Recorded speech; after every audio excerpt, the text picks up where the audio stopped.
Well, Bاسم, Beirs. it's good to see you. It's good to see you too. Last time, obviously, we did it remotely. Yes. You were here. I was in London, and you complained that it was an unfair situation. You couldn't see me. Your earpiece kept falling out. Yes. So I thought, okay, fair enough. I hear you. I got on a plane. I flew 6,500 miles. And not only that, we're doing it in somewhere that is very familiar to you. It's the Comedy Store in Los Angeles, where you performed many times as a stand-up. So I've done my bit. You did. But actually, this is not the first time we meet in person. No, we did originally in London last year. And I know that many people are watching this for the first time. I would know this, but like I would really love to tell the story of that moment, because I was having a tour in the UK and Europe, and I was doing my English stand-up. And one of my advertising promotion plan was to come on your show. So my agent called me, it's like, Bاسm, you're going to be on Piers Morgan. I said, damn. It's like, what's wrong? It's like, well, Piers Morgan blocked me on Twitter.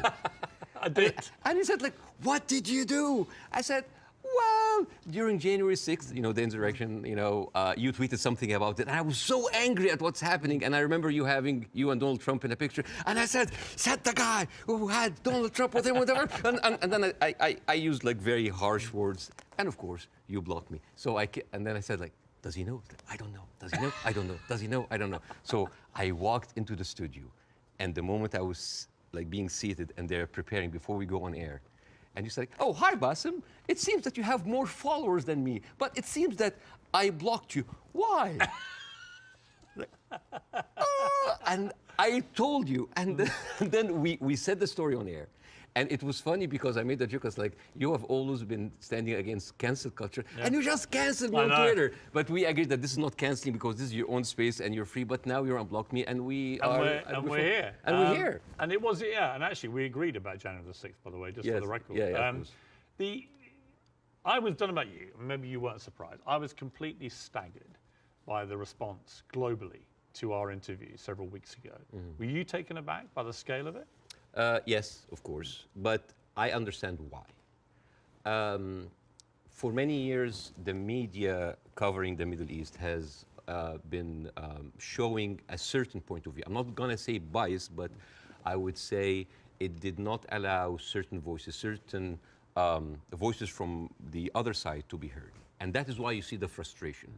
Whenever you speak to people in the Middle East, they tell you the same thing. They're not very happy with the coverage of the Middle East because our voices are not heard. Now, I am the least qualified person ever to talk about this conflict. And yet, just because I relate some of the talking points that we say and we hear the whole time, people felt heard. And when people have this feeling, they're happy. They have this response. They say, oh my God. For the first time, the West are actually hearing our point of view. Some of the point of view might not go well with other people, but at least we have a conversation. And I think that is the reason why people reacted that way. It's such an incendiary subject matter. I've never seen social media so ablaze with hostility on both sides. Did you actually, as well as enormous praise from the Arab world, did you also get criticized by some parts of the Arab world for not going perhaps hard enough? Oh, you didn't do that, you didn't do that. The thing is, this is like, you're damned if you do, you're damned if you're not. Right. If you don't speak up, why don't you speak up? If you speak up, you didn't speak up enough. If you're done, why are you if you speak up too much, oh, you're taking all the attention on you. And I love that fact, because people always who accuse people of being the center of attention, they are actually not very happy that the attention is not on them. This is actually like a rule on social media. But yeah, there was a backlash, but there was also a backlash from the other side, which I mean, here and other comedy clubs, I worked with people from all kinds of different backgrounds, Jewish, Christians, Muslims, Arabs, atheists, all kinds of people. And there are a lot of people who went to my socials like, oh, so you're a terrorist sympathizer now, And I think it is important to have a nuanced, deep, interesting, intelligent conversation. A lot of people waiting for this are kind of like, yeah, Bاسm, bury Piers, show him. And this is the problem with the news today. The problem is the news today, it's not about the news anymore. It's about the people giving you the news. So it becomes a show, a circus. Two gladiators in the Colosseum, two pigs fighting in the mud. And this is why people don't get anything out of it. It's a circus. You know, one of the things I heard a lot was, who is this guy? And they weren't talking about me. Sometimes I wonder. Now, obviously, you're very, very well known in the Arab world. You're known as the kind of, they called you the Arab Jon Stewart, and you're well known in America, but you weren't that well known, for example, in the UK. And I think what this interview did, it made a lot of people think, wow, all right, this is incredible. But tell me more about Baassem Youssef. And I did a bit of research into your life, and it is a fascinating journey that you've gone on to get here to Los Angeles. And I think it's worth just taking a little beat here to talk about this, because you began in Cairo as a heart surgeon. I mean, that was your career path. Yes. And, yes. And you were a heart surgeon. I was a heart surgeon until, I spent 19 years in that career, 7 years in medical school, 12 years as a practicing doctor. And 2011 happened, and the revolution happened, and I had my own show on YouTube. I did like small videos. Well, I'm going to come to this, because I was by coincidence, I had just joined CNN to replace the great Larry King. And I hadn't actually done any live show. I'd done a few weeks since I joined of taped interviews with big names, Donald Trump, Oprah Winfrey, things like that. And I was flying back to Los Angeles when I got a message that Egypt was going up in the start of the Arab Spring. And I actually went to a studio very near here, about a mile down the road on Sunset, the CNN studio, the old Larry King studio. And I went live for the first time, and it was about the Arab Spring, and it was about what was happening in Egypt. And at the same time, you, in Egypt, were actually in Tahrir Square, helping wounded protesters, actually medically treating them. Yeah. Yeah, I mean, this was a kind of movement that inspired a lot of Egyptians. At the time, I was in the hospital, and a lot of people just had volunteered. And the nurses were just like giving us like supplies, go, go, go. And we were going there, and we were basically tending to the wounded, because it is, and it kind of gives you a different perspective when you see helpless, defenseless people who are not armed, who are being beaten by security forces, military forces, being shot, being, hurt. And all we can do is just like provide some medical attention. And it kind of gives you a perspective to see how humanity sometimes can show its most ugly face. And the suppression of free speech, freedom of expression. Yeah. The ability of people to say what they honestly feel about a situation. Yes. And the suppression of people's basic rights to freedom. Absolutely, yeah. And that kind of like taught me a lot, and inspired me to do the show. But well, you start. I mean, it's a crazy story, this, and I want to tell it, because you just decide to do 5-minute stuff on YouTube. Yeah. And you are expecting a few people to watch it. And then literally it just flies, and suddenly you're getting millions of people watching this. And very quickly, one of the big networks comes in, and then you're suddenly doing this stuff for 30 to 40 million people. Yeah. Like a third of the entire population of Egypt is tuning in to watch it. You're the biggest star of Egyptian television. Oh, please.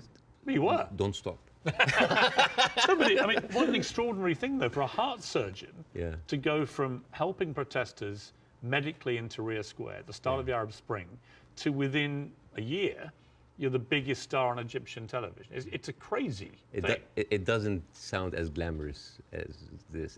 It felt horrible. Did it? Why? Oh yeah, overnight fame, this size, it's toxic, terrible, terrible. It corrupts. It goes into your soul, and it's not good. It's not. I actually didn't enjoy it. And the worst part about it is that like you're trying to do comedy in very controversial climate about very controversial issues. So you'll never satisfy people. And the problem is that people have these expectations. Oh, if you are successful in this, you must be successful at solving this. And when things are not solved, because politics, as you know, very difficult to solve, that expectation, this love turns into hate. And this is one of many reasons that I had to leave, and I came here eventually. Well, let's just take people through what happened, because they probably don't know, a lot of people. So during the presidency of Mohamed Morsi, who was a democratically elected Islamist, you had relative freedom to start, but then the more you went after government propaganda, the more you stood up for the people against the government, then the trouble started. Morsi wanted to shut you up. You eventually get dragged through the courts. For one day, it was a warrant for my arrest, and then I turned myself in, and I was interrogated, and it was the funniest interrogation ever. And in my stand-up shows, I talk about that scene. Because the guards were reading the stuff out and laughing, right? Well, the guards were taking selfies with me, which is funny. Right. the exchange between me and the prosecutor, general prosecutor, was extremely funny. I mean, I don't like to victimize myself. I don't like, oh, look at that. I actually like to find humor. But why were you arrested? What was the criteria? Oh, yeah. I think the list was insulting Islam, insulting the president, spreading false rumors, and disrupting the fabric of society. And it was, I think the people in the room didn't know what to do with me because they ended up discussing my jokes. So it turned into a writer's room. And I was kind of like, how do you think we make this funnier? And it was the funniest exchange ever. And after 6 hours, I was let go. And was it scary though at the same time that suddenly the machinery was getting a grip of you? Because it was to get a lot scarier. But was it in that moment when you first got arrested, you thought, I'm being arrested for breaching my freedom of speech, right? For some reason, I just like went with the flow. I went to the interrogation wearing the big hat. I went to the show. It was just, I just wanted this to be a farce because I just like, you're really coming after the comedian. And I just tried to enjoy myself, but deep inside I was dying. Well, you actually, it gets serious enough where you may have died because actually Morsi gets, of course, deposed. In comes General El-Sisi in a coup, a military coup, and he doesn't find satire a laughing matter, particularly when the jokes are about him. You get blocked. They literally block your show from airing. I aired one episode, and it's interesting. This is a very interesting story because the first episode that was aired after the removal of the Muslim Brotherhood, everybody was waiting to see what I would say. Because by that time, all of the Islamic channels that were, I mean, like me and Islamic channel, like it's like they had 5 channels and they were like me and them going like that. They had like 5 channels that have only 1 hour a week. And then they were removed. And then a lot of the other dissident voices were also being shut down. Now, people are waiting. What will Bاسم say? And on the day that the show aired, the next day I went out and everybody's like, good, at least somebody is speaking. It was a very controversial episode. Nobody liked it. And yet everybody liked it because people said like, you're supporting the coup. No, you're the Muslim Brotherhood. Everybody accused me of something. All I did in that episode was just being a mirror of what is happening in the street and showing them how ridiculous it is. You didn't take a fixed position. Well, my position, depending on what's your position? What did you intend your position? My position was to show the ridiculousness of how the people now was like, oh, we got rid of Islamic fascism, but we are heading towards another fascism. There was a song that I did that was very controversial.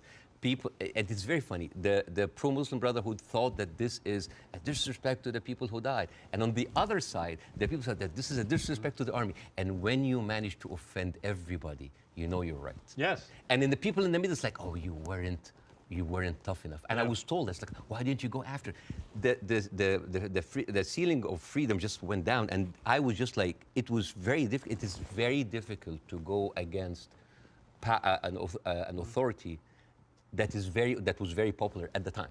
And especially a military authority with Oh, a yeah. lot of experience Oh, yeah. of weaponizing these situations. Yeah. You had death threats. People would always choose, most of the time, they will always choose the military form rather than the religious form because they kind of like, at least they are not infringing on my personal freedom. Not yet. But you had threats on your life, didn't you? Oh, all the time. I don't talk about that because like I have been having death threats, like, never stopped since 2011. Never stopped. Have they continued since our last interview? Oh, yeah. They never stopped. People threatening to kill you? All the time. Why? For what reason? Oh, for just saying something that they don't like. Oh, because you are against Egypt, you're against Islam, you're against our president, you're against God. It never stops. It never stops. It doesn't bother you? I mean, if you die, you die. You know? If you die, you die. I mean, since when, whatever, like, no bodyguards deflected a bullet. You know, maybe the guy who was with Ronald Reagan. But Yeah. I think it's like whatever. Even like at a certain point, I actually had like private security. And then I told them I can't. I cannot live like that. If that's my destiny, if I die, I'll just die. You end up with your lawyer saying you've got to get out of here. You've got to get out of Egypt. It's getting too dangerous. Yeah. Something bad's going to happen. You're going to get arrested again and probably thrown in jail, or you're going to try and kill you. And you flee to Dubai, and then you end up here in America. Yes. Was that always the plan, to eventually come to America, or was it expediency because of what happened? Well, it's funny that you said that, because I visited the United States after the first year of my show. And a doctor that's there, an Egyptian doctor, has been there for a while. I said, listen, Bاسم, you are very visible in the media, and I think you can use that to apply for a green card as a special talent. And I did. And it's like, I have like a huge show in Egypt. It's actually the criteria, because I have the same. Yeah. Is an alien of exceptional ability. Yes. Is what they call you. Yes, we're very... Charmingly. Yes, we're very exceptionally able aliens. We are, but we're still aliens. Yeah, yeah. I know, it always makes me laugh. Like, you can come here, but you are an alien. You're an alien, but you're exceptional. Yeah. And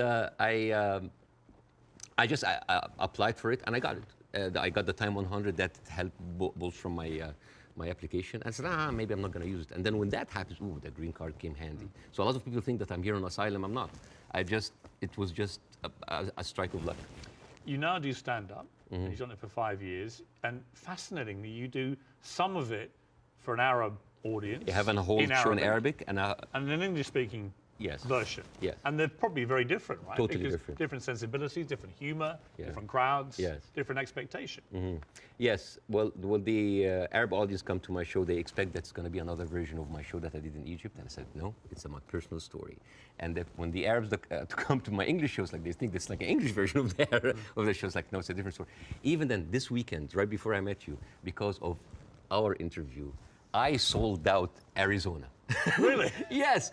And I stood, and the first thing I said, like, who here came because of the Piers Morgan show? I was like, I was like, boy, you're gonna be disappointed, because this is not about that. But isn't that amazing? I mean, that shows the power of that interview. Yeah. Resonating even in Arizona here. Amazing. Yeah, because I don't want to succeed just because of a trending moment of time. It is the same show that I've been working and perfecting, and like any stand-up comedian in the United States, your dream is what? Is to sell your special to platforms like Netflix, to HBO, and you want to get there. Because for me, that was like a rebirth, because I thought like everything was lost. I came here, I had nothing. The first 3-4 years, it was terrible. The first 2 years I was doing stand-up, I bombed hard. And I went home crying. I said, I'm not going to make it. And then suddenly I have already a tour. I mean, even before our show, I already had a set tour. And now I'm having like this ability of like talking to people with different languages, talking to all these different languages. The show that I did in Arizona had an incredible mix of Arabs and Americans. Amazing. And they came here, and they completely, and there a lot of them came, they were Palestinians. And they came with like the Palestinian flags and the keffiyeh, and they thought, it's like, guys, it's like the way, laughter, being good at your job is in its way a way of resistance.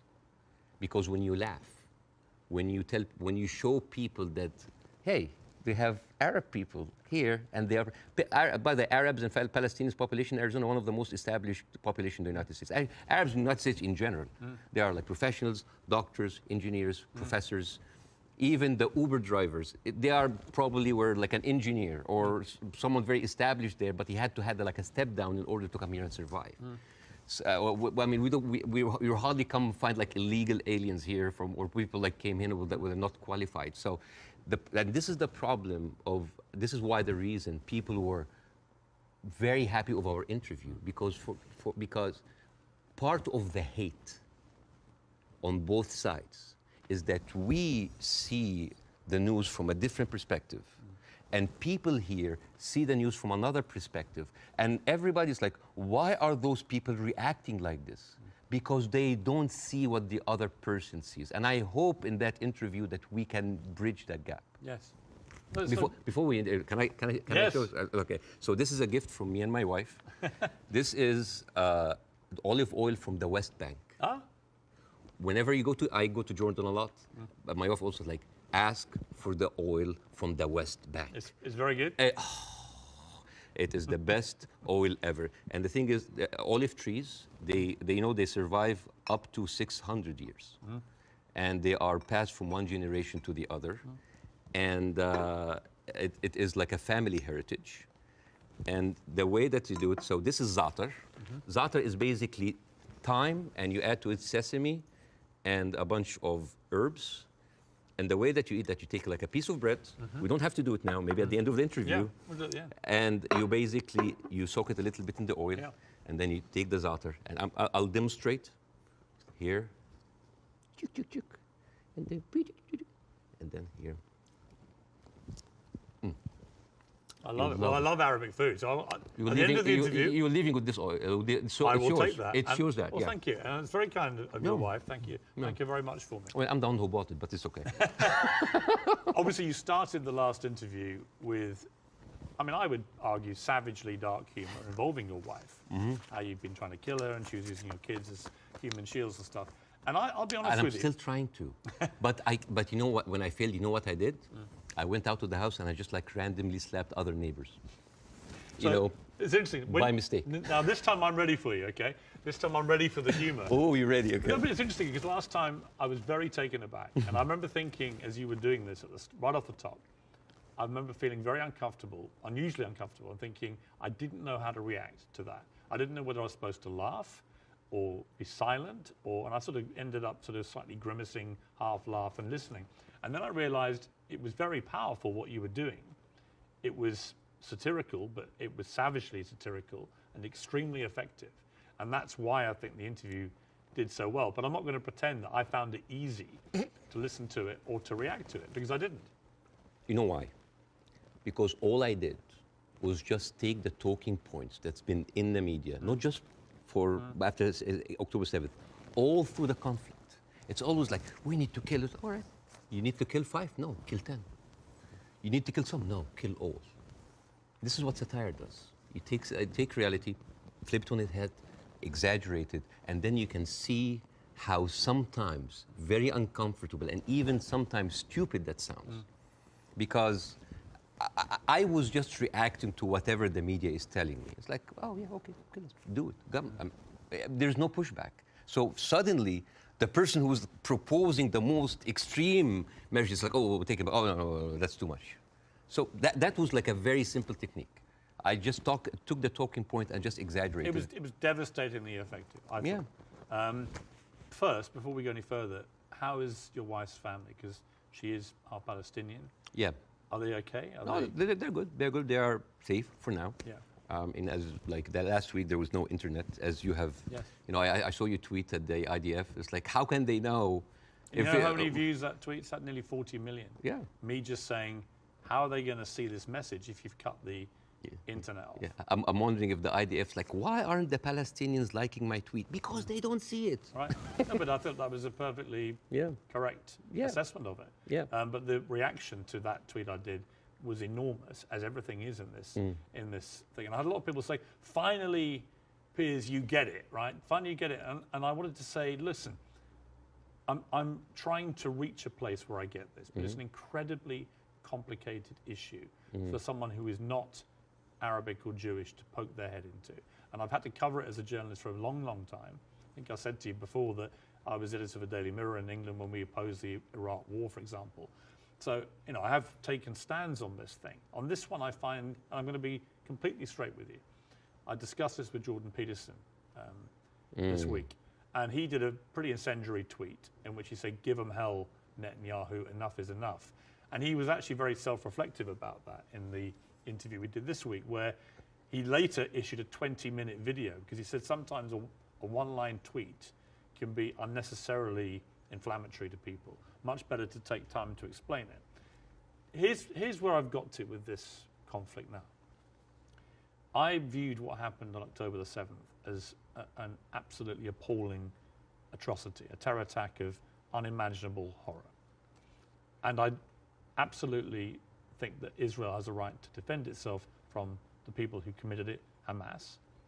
And I've questioned for the last 3-4 weeks what is a proportionate response? And I have said repeatedly, I don't know the answer. I want people who have a view to have a view about that. And I'll ask you again about where you think we are with this. I also acknowledge that Hamas live amongst civilian population in Gaza. And therefore, if you do what the Israelis are currently doing, which is a ground offensive into Gaza, a lot of civilians are going to get killed. And at what point does that become disproportionate or even illegal? And I don't know the answers to those questions. And I have a moral quandary because my instinct is to say that Israel has no choice but to respond to what happened in a very forceful manner. I understand why they want to eliminate Hamas altogether. I understand that if they feel they can, then perhaps we can move to a two-state solution or peace or whatever it may be, although I don't think Netanyahu will ever be the person to do that. But the moral question for me is, at what point does this become disproportionate?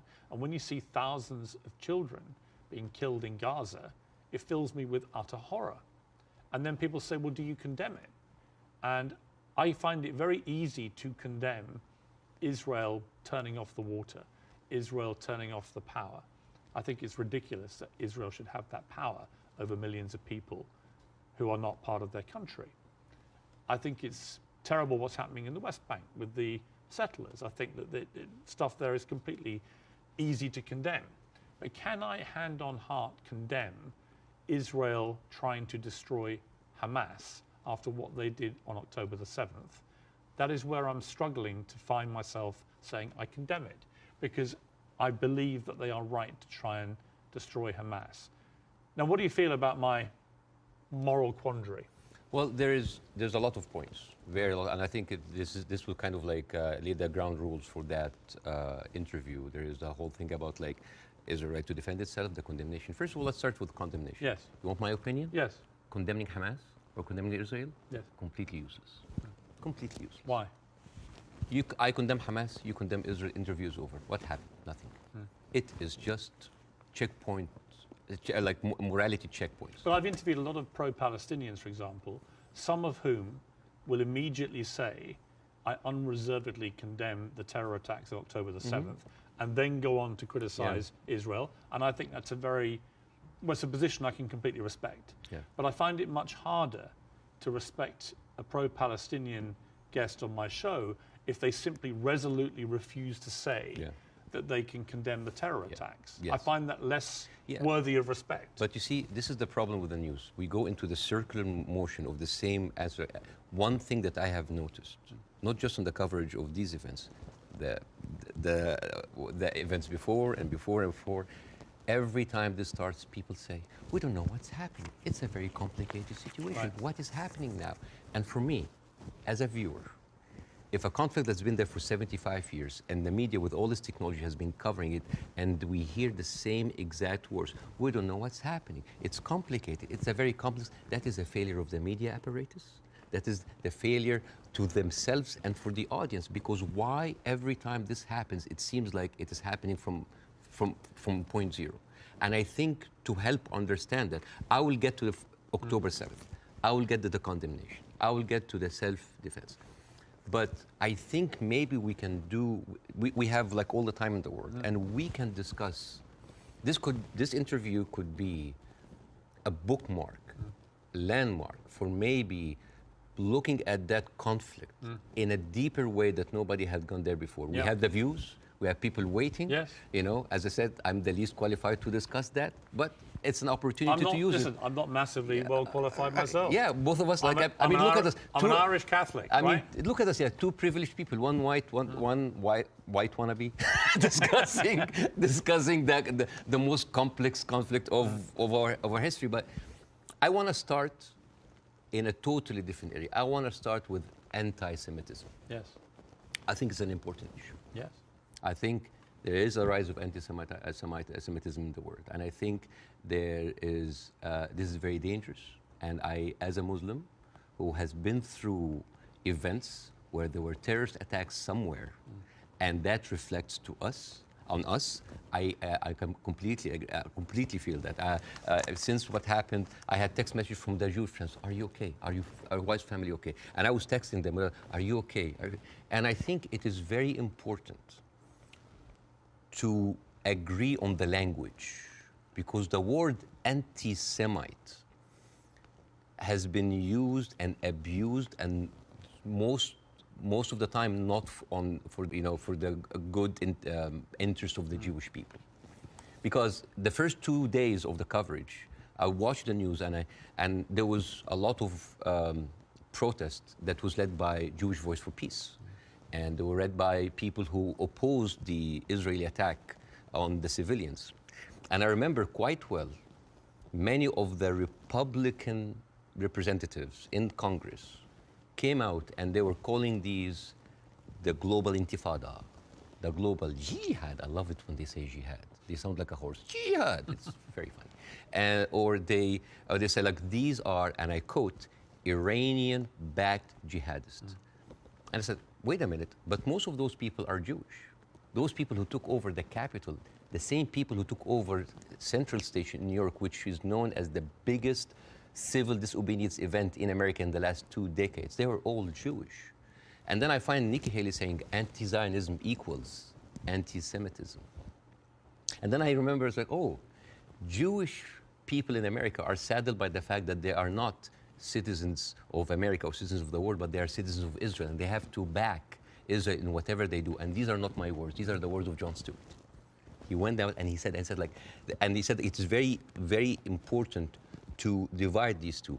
And what is very, very interesting... Would you compare that, on that specific point, to the way that people try and say all Palestinians are responsible and accountable for what Hamas do? Yes, yeah. In other words, I think you can be very critical of Israeli government and their policies, and Benjamin Netanyahu and the politicians, but that doesn't mean that you have to take that criticism to innocent Israelis who may have exactly the same criticism themselves. And this is why it is very important to have these kind of discussions, because the saddest thing that I saw is the people that were in so much support of Israel are anti-Semite themselves. MTG,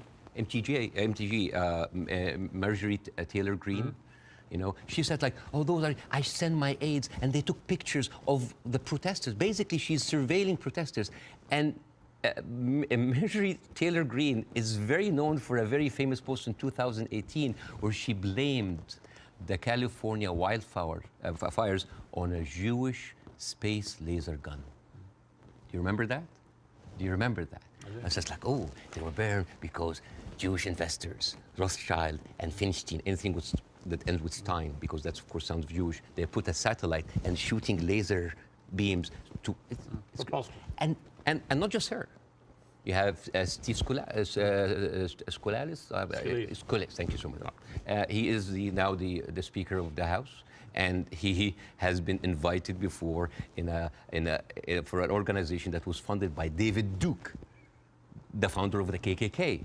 You have Kevin McCarthy, who is the former minority speaker, leader of the Republican Party in the House, and he accused Jewish billionaires of rigging the midterm. So how come those people are accusing us of anti-Semites? So here's the thing. So let's go to the equation that Nikki Haley put on Twitter.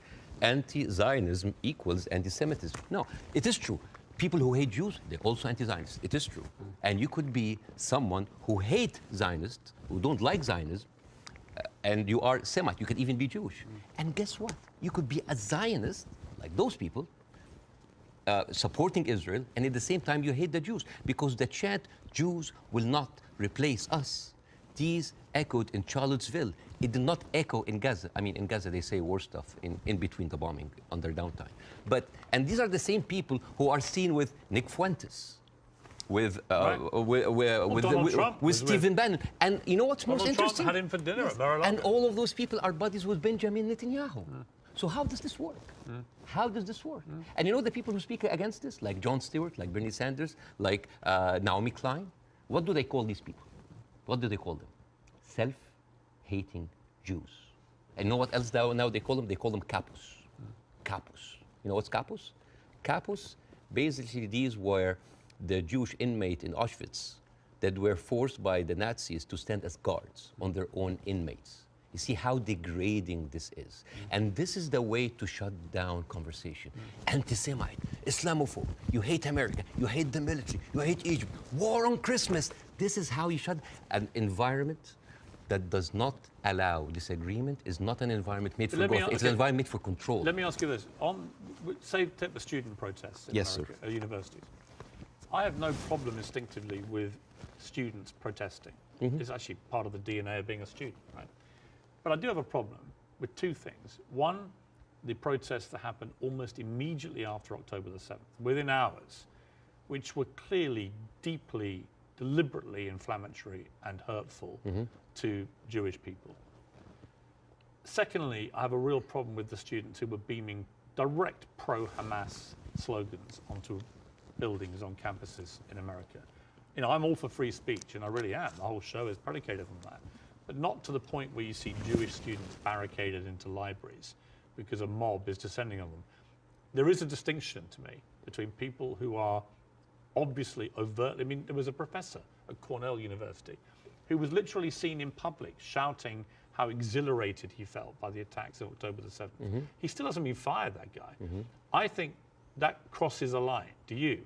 Yeah, I do not like this way. I mean, I can understand why, but I don't condone it. I would never, because you have to understand these people, again, I'm not supporting them. I just want to make sure about two things. The reason that I started with anti-Semitism, because I wanted to make sure to clear any confusion that when I speak about Israel, I'm speaking about Israel. Yes. When I'm speaking about Jewish people, I'm speaking about Jewish people. Yes.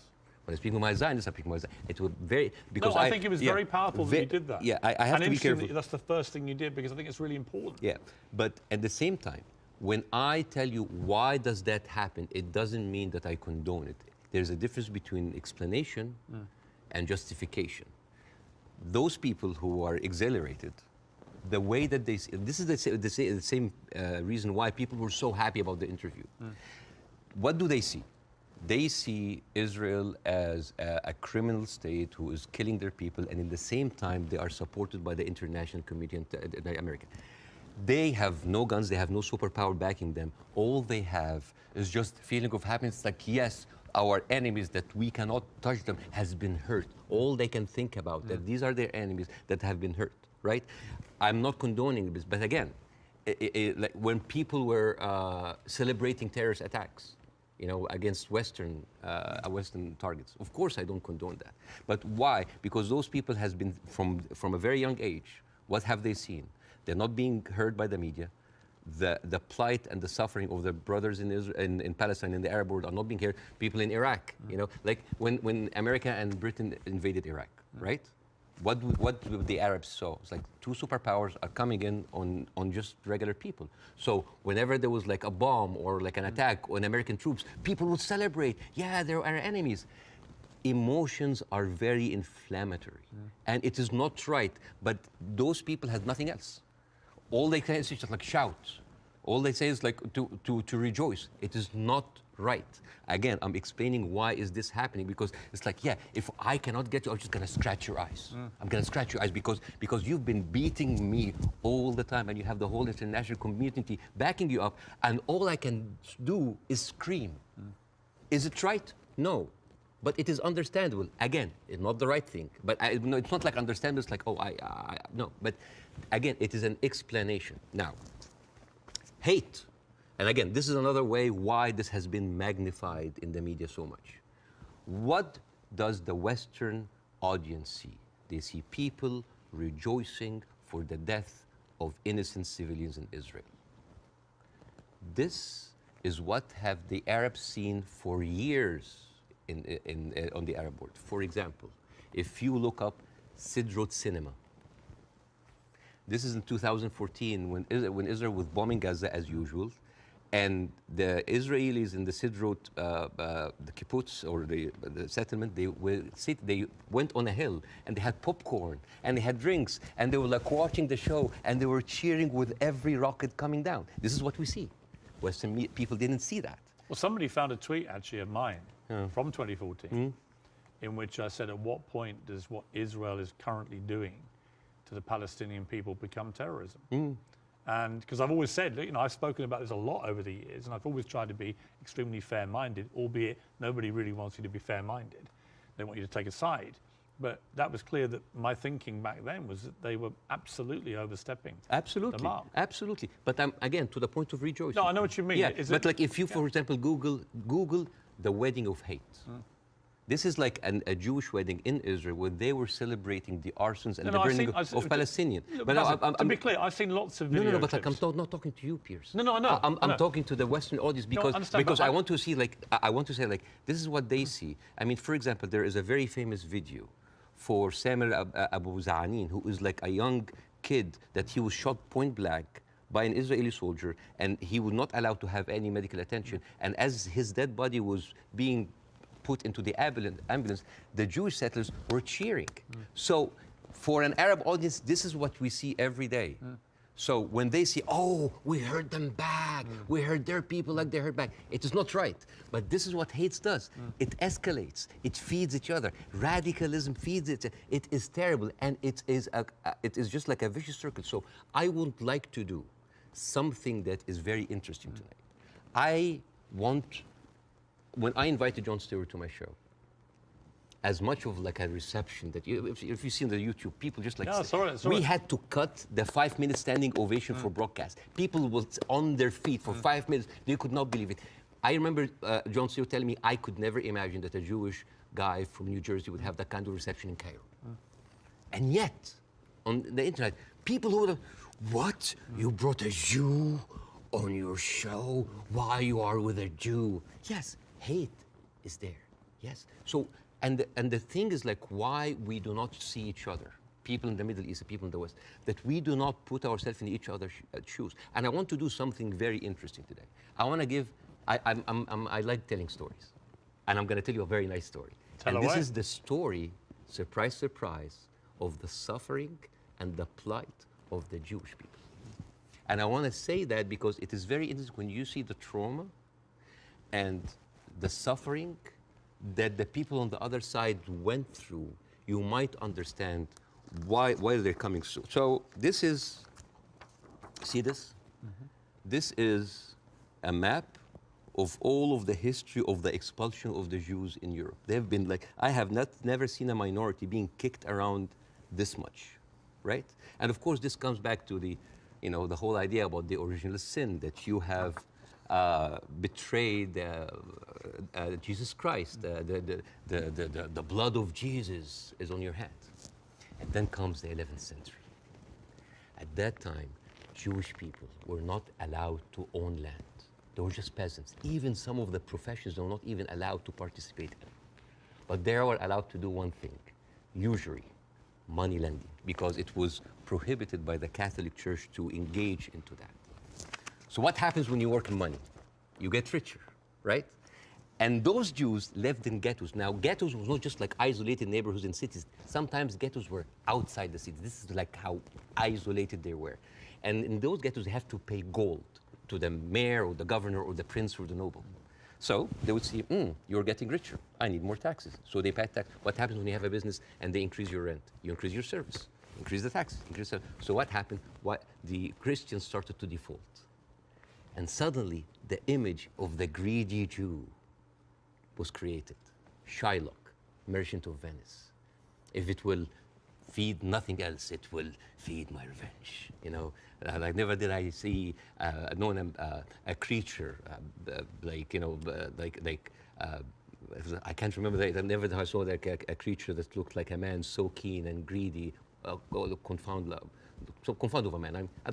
You know, English. I messed it up. Anyways, but this was the image, greedy Jew, the greedy Jew.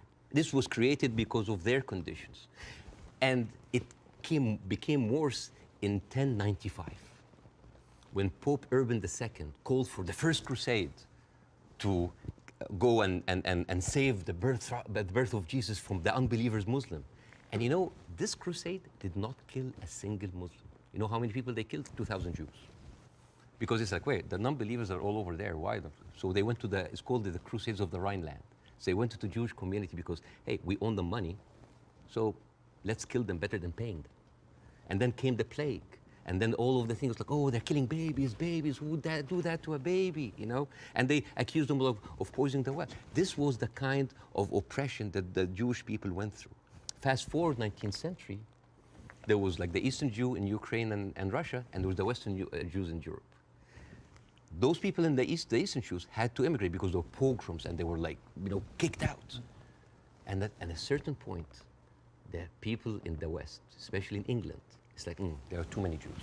We need a solution. A solution for what? For the Jewish problem. So it's like we need to get rid of them. And you know what? Palestine was not even on the A list. Palestine was on the B list because England proposed 6,000 square miles in Uganda for the Jews, 1903. And the reason why Palestine was not on the list, that it was objected by a lot of rabbis that said, like, it's a promised land, but only when the Messiah comes. But there were other options, Argentina, South Africa, Uganda, Madagascar. And eventually, they said, all right, let's do Palestine. So they went to Palestine in 1914. There was 700,000 people living in Palestine, 3% were Jewish. 1917, Balfour Declaration. Arthur Balfour, he called the Jewish people in England that they are alien and hostile race. And the thing is, the only Jewish member of the parliament, of the English parliament, Lord Montague, he objects, like, these are British citizens, we should not kick them out. So they pushed them, but it was not going fast enough. Came the Nazis. And then it was not about the solution anymore. It was the end losing, the final solution by Hitler, because he needed an answer for the Jewish question, die Judefrage. And then, as you see, the Holocaust happened, the most orchestrated, industrialized, horrible genocide in our modern time. 6 million Jews died. So it accelerated, and they went. First of all, they left Eastern Europe, and they went to West Europe, and they went to America, and they were turned down, and they were pushed towards Palestine. So by 1948, right before the declaration of the State of Israel, there were 2 million people living there. Only 30% of them was Jews. So the whole idea of like a land without a people to a people without a land was a marketing thing. They were already Palestinians. So suddenly, from our perspective, the Jewish problem is not a Jewish problem, is not a Middle Eastern problem, is not an Arab problem, it is a European problem. It was pushed on us together with the guilt because now we are the anti-Semite. Now we are the Jewish hater. And not just that, they took land. So people look at this like, why are we even, we had a lot of refugees coming in. And during that, there was a lot of, as you know, Zionist militia, the Aragon, the Haganah, all of these people were killing Palestinians. The famous massacre of Deir Yassin. You're talking about the atrocities of October 7th, it's horrible. But in the Arab mind, there is Deir Yassin, where there is an incredible movie called Tantoura, Tantoura, where the Israeli members of those militias, they talk about the atrocities that they did, including opening up the pregnant women's bellies and having bets if the boy inside is a boy or a girl. It is one of the most horrific, and they talk about it, some talk about with regret, and some talk about with pleasure. We did that, right? So you have even King David. I think your Prime Minister, Mr. Sunak, was there. And if I was British, I would question this. Because as you know, King David was bombed by the Aragon militias. 91 British soldiers died. I don't know, if I was British, how come my Prime Minister would have the nerve to stay in that hotel? I mean, you know, the ghost of the 91 British soldiers, that must be haunting for them, you see? So when you see all of that, and you see that suddenly, overnight, 1948, there were 1.5 million Palestinians, half of them, 3/4 of them were overnight pushed into refugees. Yeah. And this is why it's called the Nakba, the catastrophe. So now we have all of this building up into the minds. And suddenly this was like a conflict, a hate, a problem that we didn't have to do anything with. This was basically pushed on us by the Europeans.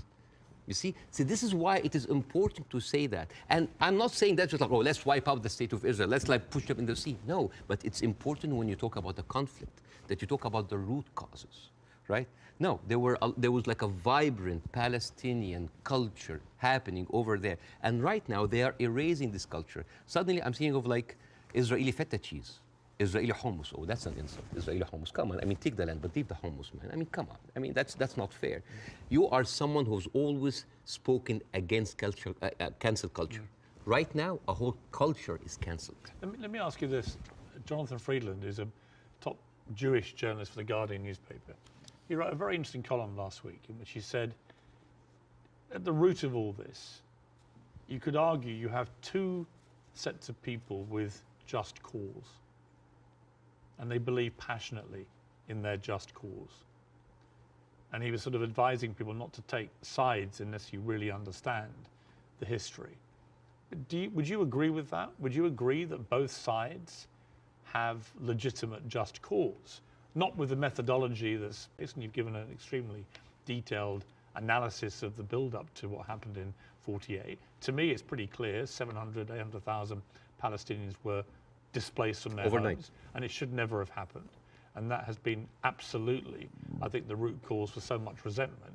But can you, at the heart of this debate, agree with Jonathan that you could argue there's just cause on both sides? There is a cause on both sides, but I'm walking on a tightrope here because I'm not a Palestinian. Yeah. But from the Palestinian point of view, there's a lot of people. I mean, there are 2.2 million people living in Gaza. There are 3.5 million people living in the West Bank. There is 350,000 people living in East Jerusalem, and there is like 6 or 7 million people living outside. Those people, the Palestinians that were pushed out, they do not have the right to go back. Right now, if you meet Palestinians, you'll see them wearing a necklace with a key. That key is their house that they were kicked out from in Yafa and Haifa. You know, like my wife's family comes from Ramla, which is 50 miles from Gaza. And according to the law, those people have absolutely no right to go back. Even if you are a Palestinian with an American passport, they give you hell in order to go in. And yet, a Jewish person born anywhere in the world, born in Poland, born in Ukraine, no question asked, he can jump on a plane, land in Israel, and get the Israeli citizen and take a house that most probably belonged to a Palestinian. So it is not just like it is an ongoing injustice that has been happening. Now, I mean, where would you criticize, if you're being fair-minded, where would you criticize from 48 onwards the behavior of the Arab side? Well, put yourself in the Arab side. At 1948, you constituted 70% of the population. Suddenly, the UN is giving you 48% of the land, right? Not just that, I mean, the Arab regimes, because they did terribly, and see, this is the thing, like, Arab nationalism at the height of these people feed on each other. You know, because it's very, very important to have a problem. Oh, it's Israel. And then and for Israel, oh, it's the Palestinian. It's a very good distraction.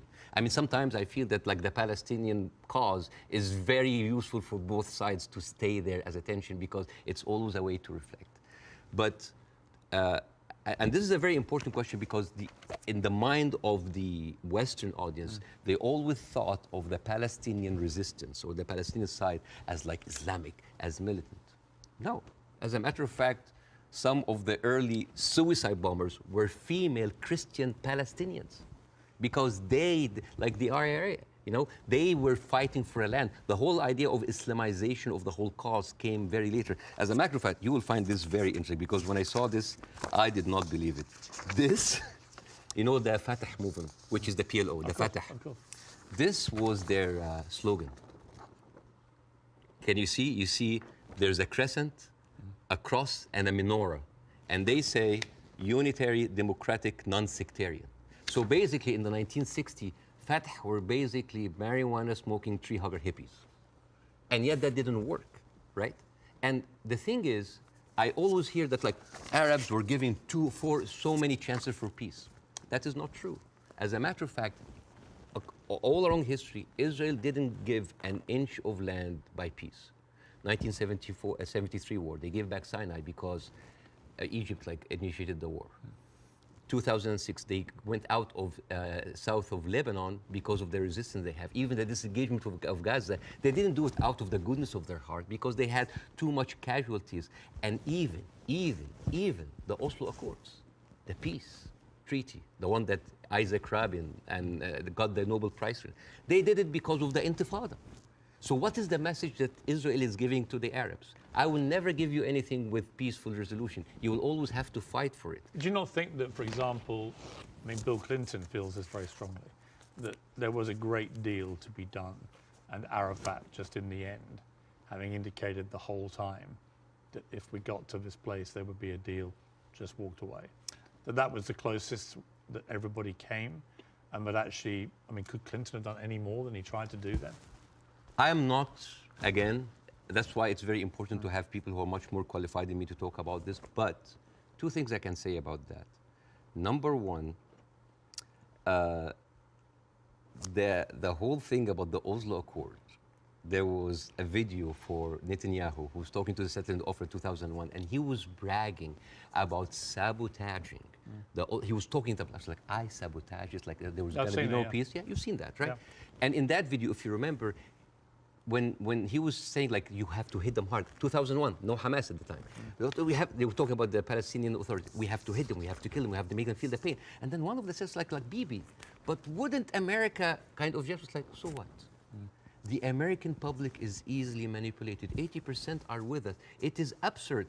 And as a new American, where I can have the privilege of being retrospectively angry, I said like, this guy is mocking the government and the people who have been with him all the time. It's like, oh, they can be easily manipulated. They can do it. And even, by the way, even Isaac Rabin, the one who actually did the peace accord, he was known famously, say, the way to actually beat those children is to break their bones, called the broken bones policy.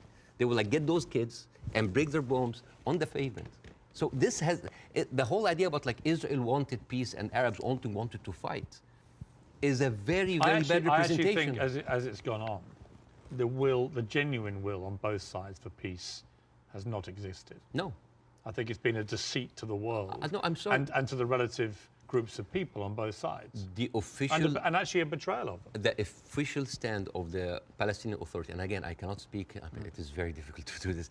The official stand of the Palestinian Authority is that we are just happy with 22% of the land. Just give us like that. Yes, there are people that dissent, but the thing is, you cannot just say, okay, let's talk about peace. And then you take away my land. Let's talk about peace. And there's a kind of like passive aggressiveness happening. Oh, let's talk about it, but I'm going to build settlements. I'm going to suffocate your cities and your villages. See, I think that has been incredibly inflammatory. Yes. Worsening the situation. I think putting back the chance of peace. I mean, Netanyahu, I interviewed Netanyahu earlier this year in the middle of the big social protests in his own country. And I couldn't understand what he thought he was doing, except that it seemed to me political expediency, that he had to get power, again, he had put a bunch of right-wing headbangers into his cabinet who have incredibly bad records, speak in an incredibly incendiary way about Palestinians, for example, and that he did this for power, and then he launched, because they were pushing him to do it, a ridiculous assault on the integrity of the Supreme Court, the independence of the Supreme Court. And many Israelis rose up. So Netanyahu has become, to me, a big problem. Right? And the people, all the polling shows that. Israeli people are very unhappy with Netanyahu. I don't think he's ever going to actually want to forge peace. And in fact, I think he was instrumental with Hamas in wanting to keep them in power, because he felt that that would create the split with the Palestinians, with two political groups, and that would be good for Israel. And it was leaked in a Likud conference in 2019 that he was bragging about giving Hamas money because this is a way that we can keep Palestinians divided, and yet so we'll never have one. So this is a guy who was. But look, we can agree about Netanyahu, I think. No, right? but not just Netanyahu. There's a book. And I would say most of his cabinet. There's a book called The Fear of Peace. It's by Moshe Zimmerman. And he's an Israeli historian, and he said, like, the average Israeli citizen does not have a vision of peace. Because for 70 years, this is a country that has been, the war has been going on for, they have been expanding because of war, the military is taking over. So the whole idea of peace is not even there. It's not just Netanyahu. Like you have, I remember you have interviewed Naftali Bennett. Yes. And I think you tweeted that that was like a very kind of reasonable take. Yeah. I don't think I said reasonable. No. Yeah. But like this Naftali, he went after Queen Rania, and he called up shame on Queen Rania. No, I didn't say reasonable. I just said this. I did a fire emoji. Yeah. Yeah. I just said what he was saying. Yeah. I mean, I was going to ask you about Queen Rania, and let's ask about, since you've raised it, because Queen Rania accused the West of a glaring double standard. She said, "This is the first time in modern history there's such human suffering, and the world is not even calling for a ceasefire. So the silence is deafening, And to many in our region, it makes the Western world complicit. Now, other people said, well, okay, if you feel that strongly, why aren't you taking in any Palestinians? Why is Egypt not taking Palestinians? Why does the Arab world want to constantly attack Israel without actually offering any place to go for the Palestinians? And what do you say to that? That is exactly what Israel wants. And that is exactly what might actually starts Third War III. This is the war solution. These are their lands. And then suddenly take them. Why? So they've been basically kicked around from their homes. And now another country should take them? You see what will happen? Imagine this. Now. And because Israeli official has been talking openly about this. It's like, why don't they just go in Sinai? Why they go? You know what would happen? Those people are going to be pushed in Sinai. And with any population, 2 million people, they are living in refugee camp. What do you think will happen? Unrest, chaos. And then after a few years, the Western media will come with their cameras like, oh, look at those Arabs. Oh, they're killing each other. Oh, Israel is good that they got rid of them. And then they will go to the West Bank. And suddenly those 3.5 million people push into Jordan. The whole idea, why does Jordan take them? Why does Egypt take them? The same question. Europe has 44 countries. Why don't they take Israel? America has 50 states. Why don't they give them Florida? I mean, we seem to complain about Florida the whole time. Why don't they just like give Israel? The whole idea was like, oh, you're Arabs, you're all the same. No, no, no.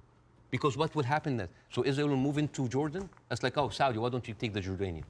So this is not a solution. This is not a solution. Bاسم, I hear you. I'm not taking a position either way. Let me ask you directly. But I want to say something about what Queen Radia said. Okay. The whole idea about like the West. Yeah. I think that in 3 weeks, Israel morally corrupted the West like no other. I think the West will have a lot of time to recover because for years, the West has been telling us, oh, look, we're liberal. We're all about human rights. All are equal. Adopt our values. And then suddenly, but you don't want to even to cease. We don't want to even tell Israel to stop. And suddenly we woke up and we found McDonald's are giving free meals to the Israeli because like nothing will make you feel better after killing a bunch of Palestinian kids than a Happy Meal. So let me ask you this. They have a toy. So this brings me to Hamas, okay? So what Israel will say, because they say it to me every time they come on the program, whoever from Ehud Barak to Natalie Bennett, whoever it may be, they say, look, we suffered such a catastrophic terror attack on October the 7th that we have decided we are going to get rid of Hamas. There are 40,000 or so Hamas terrorists in their eyes who need to be got rid of. And I do believe they're terrorists. Only terrorists can commit the kind of act of terrorism we saw. So can we, on that point, can we agree on that? Do you believe Hamas is a terror group? It is classified by America as I'm not a big fan of Hamas, and they're a militant group. Does like stuff like. Are they terrorists, do you think? Yeah. Cool. Okay. So we agree on this. So you have 40,000 of them living in Gaza amongst the civilian population. If Israel has decided to eliminate a terror group, Hamas, as the world did with ISIS, for example, and I think there are a lot of parallels given the way they behaved on October the 7th to ISIS, how do you do it?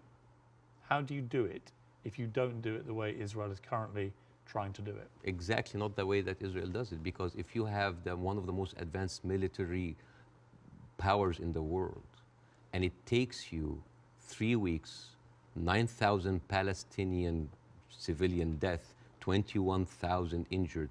As we are talking right now, Israel just bombed Jabalia, which is a known refugee camp. This is not self-defense. You know, like one of the most questions, like, does Israel have the right to defend itself? This is a no-value question. This is a no-value question. Well, I would ask a different point. I would say, not only do they have a right to defend themselves, which every country would after a terror attack, right? But they actually have a duty and responsibility to their population to try and stop that happening again to them. They've been doing... And I do understand, and I agree with that. Yeah, but here's the thing. If it takes you all of that time, all of these civilians, to take out a few hundred guerrilla fighters... We don't know how many of the people... A few thousand. We don't know. It doesn't matter. Yeah, but Bاسم, you don't know and I don't know. We don't know, but right? like... We don't even know if the casualty numbers are correct because they're all coming from Hamas. And we the should, health authority, and we should believe Israel? No, not necessarily, no. No, I don't believe either side. But here's my problem with Israel. But here's my point. I don't think we should assume that we know these statistics are correct. I don't think we should assume we know exactly how many children are being killed. We do know a lot have been killed, so the moral argument remains the same. But we don't know how many Hamas terrorists have been killed in the last 3 weeks. We just don't know, do we? So basically, we're dealing with a very incompetent military force that has been sucking America dry for years, and then they cannot do the job. But how else do they get rid of Hamas? Not like that. How do they do it? I don't know, but not like that, because they've been trying. But you've got to have another. They have. First of all, I'm not a military expert. Second of all, they've been trying the same thing for years. They go in. This is not an eye for an eye anymore. This is an eye, a limb, a life, a house, a neighborhood, a whole population for an eye. They don't sit. I mean, your friend Ben Shapiro, that you particularly despise. Oh, I love Ben Shapiro. He's very smart. Oh, yeah, but you've been very critical of him, and that's fair enough. I'm sure he would be of you. But when I asked him about proportion, he said I don't care about a proportionate response. So let's kill civilians as Hamas did this, so we are going to get rid of Hamas. But it's not in his eyes. It wasn't eye for an eye, tooth for a tooth. It was this group of terrorists did this, and we are now going to rid the world of these terrorists. And this is very important to look at things in context. When you see how Israelis talk inside their community, there was a very famous post by Uriel Eritzol. He is the speechwriter of Netanyahu. He said, "What is so horrific about understanding that the whole Palestinian people are our enemies? All of them are enemy combatants. We should kill them, kill their mother, destroy their homes, the homes that they raised those snakes, so no snakes will be raised in this house anymore." And this was reposted by Ali Chaket, which is the minister of, wait for it, justice. It's not about Hamas anymore. It is not about Hamas. They can tell you it's about Hamas, but it's not about Hamas. It is basically, they have said it many times, Beirs. This is a way to kind of push them into Sinai. This is not about eradicating Hamas. This ship has sailed. I am sorry, but anybody who still believes that this is about Hamas is stupid, because I don't agree with that. Really? No, because I think. But why there? I tell you what I don't agree. There are like 100 people. I think any Gaza country that suffered the kind of terror attack that Israel suffered, with the kind of death toll that occurred that day, 1,500 plus people, grandmothers, kids, young women being raped, kidnapped, beheaded, it's been reported, and so on. Well, you can raise an eyebrow. I mean, they found a young woman's skull, right? But what about the babies that were beheaded? Well, there was a report, and you and I had this discussion on air. You falsely quoted me, and I wanted to clarify that with you in person. You thought I'd said that 40 babies had been beheaded. So what did you say? I never said that. What did you say? I said it's been reported that 40 babies were killed, some of whom had been beheaded. That's what I said. Yeah. Totally different. Yeah. There's a very different. Well, it is different. Yes. Do you accept it? English as a second language, so they're different things. Of course, yes. Between saying 40 babies have been beheaded and 40 babies have been reported to have been killed, including some where are those who were beheaded? Babies? Well, apparently journalists are being shown utterly horrific footage. This comes to a very important question about credibility. Again, I'm not condoning what happened on October 7th, but I'm not a journalist. But as a journalist, wouldn't you take anything that an authority would say with a grain of thought? Yes. Especially if this authority have a long history of lying. And I'm just going to give a few examples. 1996, they bombed Qana. It's a refugee camp. They killed 106 people. Despite that they knew it's a refugee camp. They said, oh, maybe it's a one-time off. 2006, they bombed Qana again. 2014, they killed 2 teenagers at a checkpoint. They denied, as usual, but CNN was there. So they said, we have to say it. 2018, they killed a medic, a Palestinian medic, and they fabricated a video showing that it's someone else, that he was a human shield. And then can I just finish that? But I do want to respond. And then 2010, they killed Ahmed Oraiqat, denied it, then said it's okay, it's us. 2021, they bombed the media office in Hamas. It's not us, but no, I'm sorry. And then 11th May 2022, Shireen Abu Akleh, a reporter, your colleague, she's Palestinian, American citizen, she was shot in the head. And they provided forensic evidence and even a doctor's video that it was not them, it was Islamic Jihad. How can I expect to believe this regime, especially if the president of Israel comes down with this ridiculous thing? Have you seen that? No. He said, okay, This was reported by Sky News, and it was the funniest thing I've seen so much. This was a Colin Powell moment, but like the cheap edition.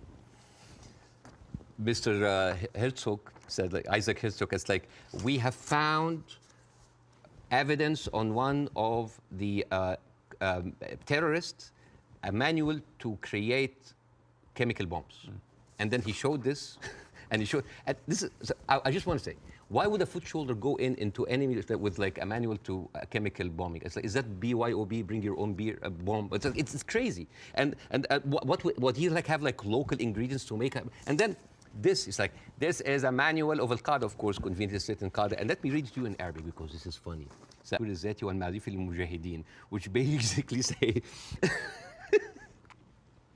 this is basically like a catalog for self-improvement for mujahideen. I didn't know that they have life coaches. So this, and you know what Sky News said? It's like, we cannot confirm or any of this, but we will show it anyways. So let me respond. So this is like this is a lying government. So let me respond. Yes. I do think the Israeli government has lied. All the time. Right? I do think they've lied. I'm not going to dispute that. I do think they've been caught lying. I do think they've said things that turned out not to be true. I also think that 2 weeks ago, a hospital was bombed. Yes. And it was immediately... Who do you think did it? Well, I'm going to tell you what I think. Hamas immediately tell the world it was an Israeli airstrike and that 500 people were killed and that the hospital had been destroyed. And then as the next couple of days go by, the hospital is relatively undamaged. The car park was obliterated. Many fewer people than 500 were killed. How many people died? Well, we don't know, because actually we're reliant on the Palestinian Health Authority, which is Hamas in Gaza, for the figures. So we don't know the number, but a lot fewer people died, it would appear, than the like 500. 100? We don't know. 50?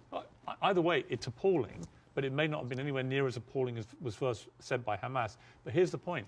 Most independent studies of what happened have concluded that it was almost certainly a militant stroke terror group inside Gaza, and they fired a rocket which landed in the hospital car park.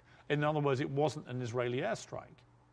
So I have an issue with that, because for 3 days before the attack, the priest and the patriarch of the hospital, because it's called the Baptist hospital, said that they have received multiple warning from Israel that they're going to hit the hospital.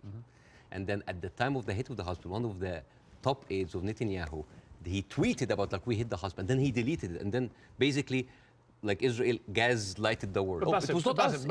But that's why I said most independent. No, that's not true. New York Times actually like just published something to prove that it was shot from Israel. And the thing is, No, okay, they didn't, though. Okay, numbers. They didn't. Numbers. Bassem, that's not true. Okay. The New York Times has not reported that it was Israel. No, they said They haven't. okay. That's not true. Over 10 years, Hamas launched 35,000 rockets into Israel. And many failed. They killed 69 people. And 25% military, only part of them were civilians. So over 10 years of 35,000 rockets, they killed 69 people. But in one strike, you want to tell me that these glorified firecrackers caused that kind of damage? Yes, it looks like they did, yeah. Okay. Yeah. And actually, it wasn't the damage that was reported by Hamas, who wanted people to believe it was an Israeli airstrike. Right. So my point would be, I'm happy to concede that Israel government has lied about stuff over the years. But I'm absolutely certain as well that Hamas lie all the time. Why are we holding a militant... I believe, from all I've read, I believe they lied about the hospital. Why are we holding the militant terrorist group to the same standards as the best and only democracy in the Middle East? They happen to be the ruling party in Gaza. So they're not just a terror group, they are a political group as well, a political party. Okay. Well, they are. So the question again comes to this, and so far you've ducked it, so I want to ask you one more time. We can both agree that the scenes in Gaza right now are horrific, because I do feel that. But I don't know how else Israel can eradicate Hamas than the way that they're currently trying to do it. Do you have an alternative for them? Well, again, we are locked in the same thing, what can we do now? But we don't look at what was happening over there. The best recruiter for Hamas is Israel. I mean, you have talked a lot about the horrible condition in Gaza. Yes. I mean, let's imagine like a little boy called Rami. He lives in Gaza. You know, he have a horrible life, but like, you know, it's like, it's not that bad. I know he has a cousin in the West Bank. He's living a good life. He wake up in the morning and he found out that he was kidnapped by 3 settlers. He was burned alive by kerosene and he was forced to drink the kerosene. His name was Muhammad Abu Khudaira. That settlers did that to him in 2016. Said, all right, you know what, I'm just gonna leave. I'm gonna find a way to go to Europe. His aunt is a published author and she won a prize in the Frankfurt Book Fair. His name is Adnaya Shtalabi. And now she was cancelled because of what's happened, just because of her a Palestinian.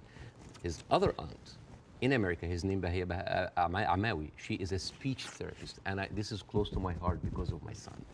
And she was fired because she did not want to sign for government contract that said that you cannot join BDS, which I don't understand.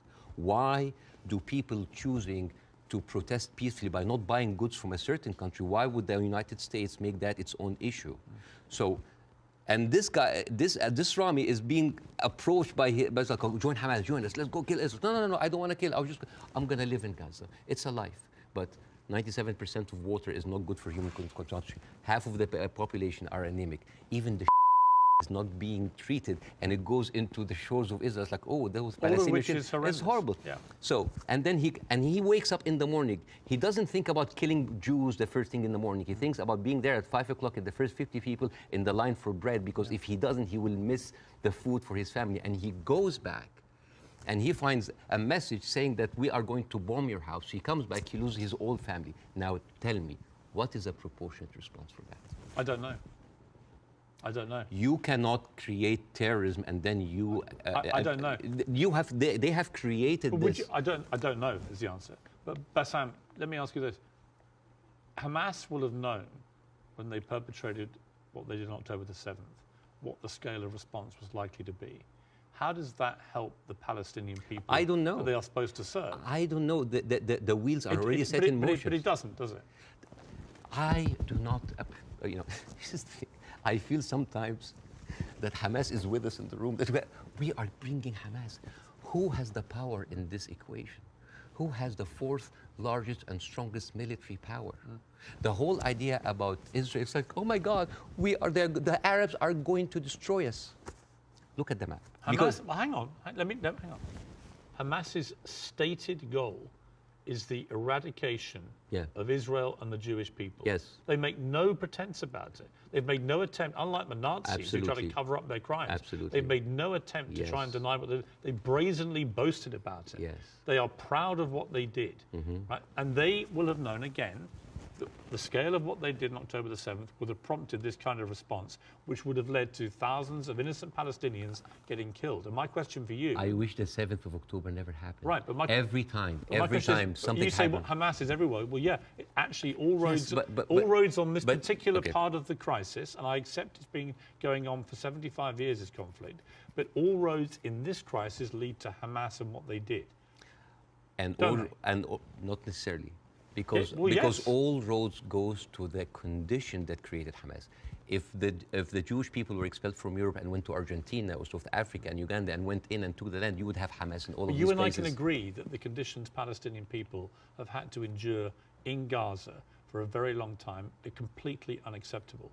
I think it's completely unacceptable that Israel has wielded such control over the people of Gaza, working out who can come in and who can go out, turning on and off water and power on a whim, turning off the internet on and off at a whim, all that kind of stuff I can completely agree with.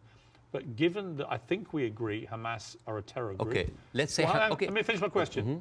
Given that we agree that Hamas is a terror organization who have a publicly stated position of annihilating not just Israel, but Jewish people, and as we saw on October the 7th, they mean it.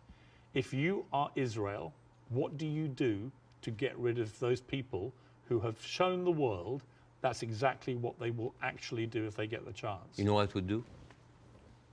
I would give the Palestinians what they deserve. Terrorism is a virus. Yes. It's a virus. I agree. If a patient with a flu came to you and you're a doctor, how can you treat that patient? How do you treat it as a doctor? How do you do? Well, you're the doctor.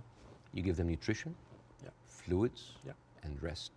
So the immunity of the body gets rid of the virus on its own. If I receive that patient with a flu, and I took a sledgehammer. It's like, why are you not getting better? Do you think that patient will get better? No. You are weakening him.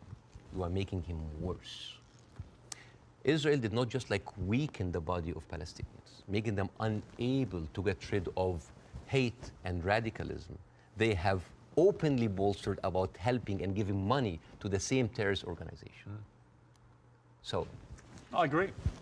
I think Netanyahu is complicit in keeping Hamas in power because it suited him politically. yes, And I think you can't get away from that. yes. There's no question of that. But there's also no question that the Israeli government, led currently by him, has to stop Hamas from perpetrating another terror attack. And again, it comes down to this question. What do they do to get rid of Hamas if it's not what they're doing? I don't know. But like as an Israeli citizen listening to this, how come that my prime minister bragging about giving money to the terrorist group that he is using right now to eradicate a whole group of people and yet using them as an excuse? Isn't that weird? This is like Yeah, but I can agree with this you is about like that. Tony Blair being like found like giving money to Al-Qaeda or ISIS and then going to fight them. How does this work? How does this work? I agree. How does this work? but Bاسم, I agree with so you. yeah, it's a terrorist attack. And Israel is funding them? I mean, this is in the words of Benjamin. This is the thing about Benjamin Netanyahu. He brags about that stuff. So this is a circular question. Yeah, but I agree with you. Hamas is to blame. Who created Hamas? Who's helping them? And who is allowing for an environment for that kind of hate and destruction of Jewish people to aspire? And the thing is, there's something very important to the Western audience here. They think that Israel is a small, tiny country between the hostile Arab countries. The biggest military power in the Arab world is Egypt. They have a peace treaty. Their neighbors, Jordan, they have a peace treaty. Saudi Arabia, Emirates, either like have like full relationship or like on the way of normalization. The only people that, even Syria is not like even like they didn't launch like a single bullet. The only two crutches that Israel has is like Hezbollah and Hamas. A few militant, thousands of militant. Syria, is that really formed an existential like threat, especially if I know that over 13 years, only 69 Israelis were killed? I would say. Would that really wipe out Israel? Is Israel that weak? I think if you have two groups of people who are ideologically wedded to your destruction as a state and as a populace, and you're constantly firing rockets, as Hamas have done for over a decade now, then that cannot be acceptable. You have to stop that, right? These are terrorists who've now shown on October the 7th their true colors. They don't just talk about wanting to kill all Jewish people. They are going to do it if they get the chance. So I don't believe Hamas can possibly stay in any position of authority in Gaza. I think that would be ruinous for not just the people of Gaza, but also for Israelis. So if you're going to get rid of them, which many people think on both sides is inevitable and should happen as a consequence of what they did, the big question is, how do you do that? And I don't know any other way other than the way Israel is currently doing. Hence my personal moral quandary about this. So if a terrorist takes over the Empire State, instead of taking him out, we bomb the whole Empire State? Well, that's the question, isn't it? Proportion. That is not even a question. Well, that was not even a question because that would be ridiculous. You talk about the normalization of the region. I mean, the theory that I most buy into, supported by recent, I think, Wall Street Journal reporting, that hundreds of Hamas terrorists had gone to Iran for training before this attack. Okay. It had obviously been very carefully organized, and so that is, I think, highly likely. But if you're Iran, and you're looking at all this normalization, and you're looking at Saudi Arabia being next, this is your worst nightmare.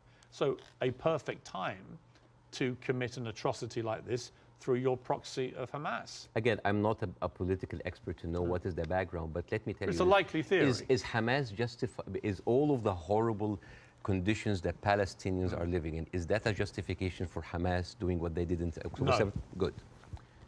Do you think so? Of course not. Right. So we're agreed. No, of course. So let me ask you the question a different way. There is no justification what Israel is doing now. No Hamas, no terrorist attack justifies this. Well, because you have been there. No, but that's you have been there. You have stood against the Iraq war. Yes. And that is too much. Yeah, but here's the you difference. are killing a whole population. No, here's the difference. I didn't stand against them for that reason. I stood against the Iraq war because I did not believe we had seen evidence that Saddam Hussein had weapons of mass destruction. So we were fighting a war against a country and a despotic leader, which had nothing to do with 9/11, as they were trying to claim. It was actually a lie perpetrated on the world, and the consequences were disastrous. 1 million people died. I mean, over 150 British troops died. My brother served in Iraq and could have been one of them. You know, the whole thing was a fiasco, a deadly fiasco. It led to the rise of ISIS and all the hell that came with that. So, you know, yes, absolutely, I fought that campaign against that war, and I wish I'd been successful. But the singular difference here is no one is disputing, least of all the Hamas themselves, that they perpetrated this attack. And I believe Israel has a fundamental right and a duty to defend its people from them doing it again. So if we can agree on that as a principle of a country that's had that kind of attack and how you deal with it, the question then becomes, how do you eradicate the people who did it? And I just think, given the intense nature of the way the population exists in Gaza, very, very large numbers of people in confined places, and that is in itself unacceptable, and I will agree with you about all of that, and that has to be fixed longer term.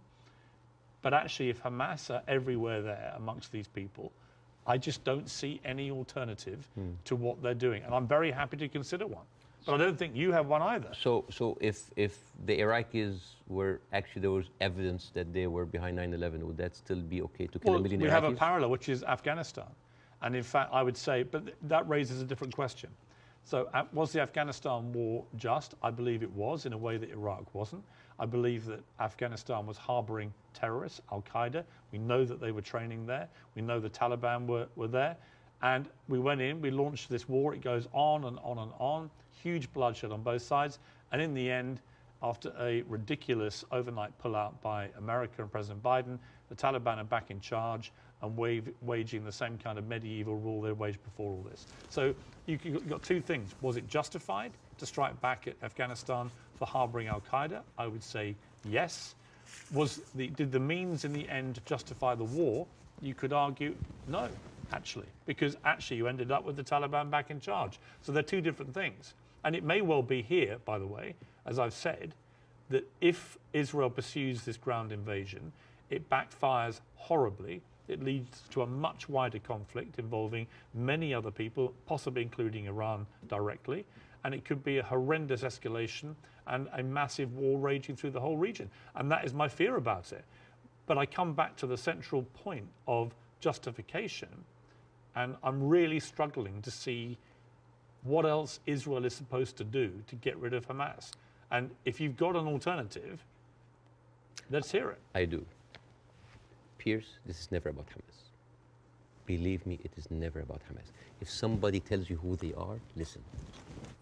Israel has been telling the world all the time, they need to clear the Gaza Strip into Egypt. You think that's always been the plan? Always there. I mean, they have said it. They have said it many times. Why does Egypt take them? And do you think when Egypt takes them, do you think they go back? No, never. And then when they're done with Gaza, they will go back to the West Bank. They will kind of like build the settlements around them, and then until they push them into Jordan, because that is the plan. They have talked, not just Benjamin Netanyahu, everybody said like, there's no state, two states. It is one state, and it's for the Jewish I don't people. think he believes in a two-state solution. Nobody believes in a two-state solution. It is one state. But nor do Hamas, obviously, and they're the ruling authority in Gaza. They don't. You see what you're comparing? It's a militant group. It's a small militant group. But they are Israel as a nation. They are the elected political leadership. They were elected in 2006, and 50% of the people in Gaza right now are under the age of 16. They were not even born. I understand. Yeah, like so. And the so all right. So Bاسم, let's agree about that. But that's the circle state. It's I understand. It's a circular firing squad. Hamas.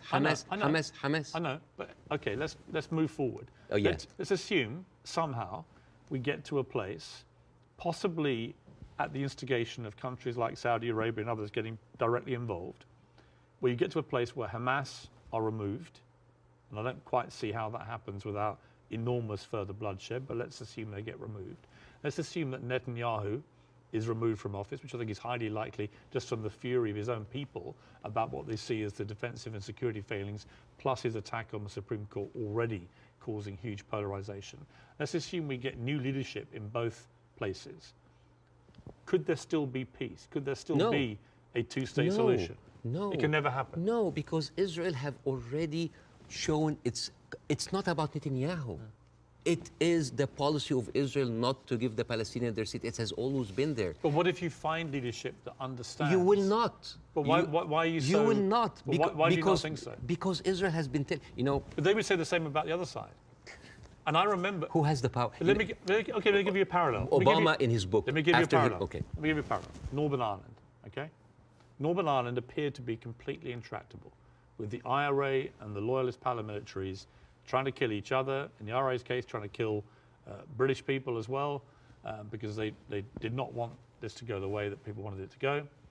And ultimately, we got to peace because we found leaders who actually had the courage, moral courage, to get in the room with the people that were trying to kill them and to do a deal. I don't think you can do that with Hamas. They're on a different scale altogether to the IRA. But we did have a seemingly intractable place riddled with violence on both sides, and eventually we got peace. Do you not see there's any chance of doing that here? No, not with Israel. Obama, after he left office, he wrote in his book, the problem with the Palestinian-Israeli conflict is that one side is extremely powerful and one side is extremely weak. There is absolutely nothing to oblige that strong side to give anything. All over the years, Israel showed you many times that they are not interested in peace. Leave Gaza. Forget Hamas for a second. The West Bank. What have they been doing in the West Bank? The illegal settlements did not stop a single day. No, they no. Are and it's completely wrong. Yeah, but the thing but is, it's wrong. I agree with you. But you see what they're doing in the West Bank right now? They are creating little Gazas. They are creating little Gazas. Yeah. And until they are like squeeze them. It's completely wrong. There is a hilarious documentary called The Wanted 18. It is like an Israeli-Palestinian co-production. And it tells about the incredible story about the residents of Beit Sahur. It's a Palestinian town next to the Nazareth. And they said they don't want to depend on the milk coming from the kibbutz. So they bought 18 cows. 18 cows. And they didn't know how to milk the cows or have a cow farm. So they were like engineers and doctors. So they sent people to kind of like to learn how to do the farm. So they bought the cows and they started to produce milk and they started to sell the milk to the villages. The Israeli authorities were not very comfortable. So one day the military government came in and was like, those cows, and I quote, constitutes an existential threat to the national security of the state of Israel. You need to get rid of them. And the movie goes about like the hilarious attempts of hiding those cows between the butchers and the houses. And in one scene, a cow is actually running and the Israeli soldiers are like running behind it and they corner it and they corner it and they're about to kill it. And you know what did the cow say? You didn't fall for this. Cows don't speak. Yeah! But you know, it actually said something. You know what did it say? It said Hamas. But anyways. But you see, this is the ideology of the Israeli ruling party. They are not interested. They're not even allowing you to get your own cows. I mean, I want to discuss something that is very important because we have been talking about Israel being a democratic state, a secular state for all of its citizens, including its Arab residents, right? Wrong, Yes. wrong, wrong, wrong. 2018, there was a resolution that was offered in the Knesset that say that Israel should be a state for all of its citizens. That seems basic, right? That resolution was not even allowed to be discussed. It's like, wait, why? And the rebuttal was, Israel being the state of all of its citizens would threaten the character of the Jewish state. There is, I have a friend of mine, his name is Andrew. He's Palestinian Christian, they do exist. And his family comes from a town called Tarshiha.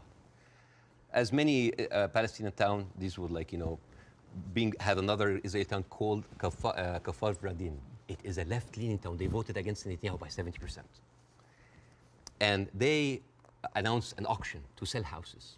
And then they noticed that most of the applicants were Palestinians. They canceled the auction. Why? Because in each Jewish town, there is something called admission committee that can decide who can live in this town. Sounds like Jim Crow for me.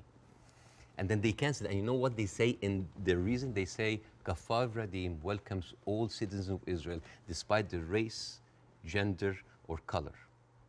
However, the majority of the town would like to preserve the character of the town as being Jewish Zionist and secular. How does this go together, secular and Jewish aside? You know, and this brings me to this picture. This is a very famous picture. You know, remember this picture? I'm sure you've seen it. Yeah. This, for the people who don't know, this from San Augustine, Florida, 18th of June, 1964. This was a white-only motel. And these are black activists who wanted to defy the law and jump into the hotel. This guy, he's the owner of the hotel. His name is James Brooke. And he was pouring acid to scare them out of the hotel. His neighbor said that James Brooke was a victim because he was just following the law. And you know what James Brooke said? He said, it's not like I don't like black people. I just don't like them in my swimming pools. Now, if an official said that, wouldn't you say that this town has kind of a systemic racism? Yes. This quote was not said by James Brooke. It was said by Deton, the head of the Galilee municipality, when he said, I don't like Arabs. I don't just like them in my swimming pools. The town of Nazareth Elite, 2010, the Arab Christians in the town, they requested to set up the Christmas tree next to another. This is the birthplace of Jesus. And you know what they said? We cannot have it because non-Jewish symbols would offend Jewish residents. But this comes back to what you were saying at the start, which is about the hate on both sides. No, I'm not talking about the hate. I'm talking about this shining example that Israel won't tell the world that we are like the Western world. We are secular. I don't know if you know this, but they're not just like secular, like Christians against their own Arab. I'm talking about like Arabs with Palestinian, with Israeli identity. I'm talking about them being even racist against their own people. 1950, Yemenis immigrants that came from Yemen, and they were in the transition camp waiting to be transferred into Israel. Their kids were taken away from them and given to white Ashkenazi Jews because they were not white enough. But Bاسم, what would happen if a Jewish person went to Gaza? Why would they go to Gaza? Exactly. Even I wouldn't go to Gaza. Exactly. That's my point. Yeah, it's a dystopia. But I'm just. So it's not just. You're raising points about Israel, making out that somehow they're as bad or worse. No. But what's going on there? Hamas has ruled over the Palestinians in the most oppressive way imaginable. Absolutely, but you know what? Hamas never claimed that they are the only democracy in the region. They never claimed that they are secular. They never said that they adopt Western tradition. And they definitely, they did not use that lie in order to carpet bomb a whole country. Okay. Now here, I want to say one example. And I'm going to leave you. All right.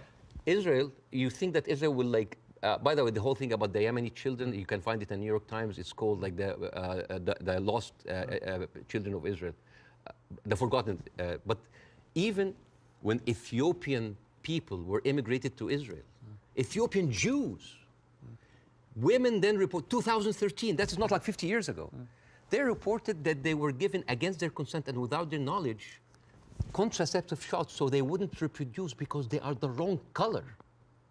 Israel is a racist, apartheid country that is projecting this shiny example of secularism and democracy for the people so people can accept whatever they do because they look at Palestinians as lesser people. This is the whole point. This is the whole point. And I would like to quote Winston Churchill.